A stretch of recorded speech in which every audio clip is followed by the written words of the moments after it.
বন্ধু, আজকে তো কাজ করতে আইছি। আজকে কি করবি টাকা দিয়া? আজকে টাকা দিয়ে শপিং করুন। ল তোর আর আমার এক কালার ড্রেস আপ কিনুন। আজকে হ্যাঁ চল।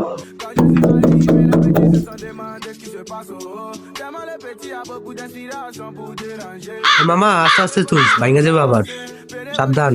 এটি আবার কম দামি জিনিস তো। মামা হাফ বেলার কাজ তো শেষ, ল বেতনা চাই। চল লই আই। কাকা হাফ বেলা তো শেষ, হাফ বেলার বেতন না দিলে একটু ভালো হইতো। কাকা আমরা শপিং করতে যাবো, টাকা দিলে একটু ভালো হইতো। বাইশটা শর্ট আছি তো, টাকাটা দুদিন পরে নিও। ঠিক আছে চাচা। A few moments later. বালের কাম, বালের কাম। এই সাগুয়ের কাজ করতে এসেছি। ওই ব্যাগ গোসা, আর কাজই করবো না, একদিনও বেতন দেয় না। আর বাড়িতে কাজ করবো না।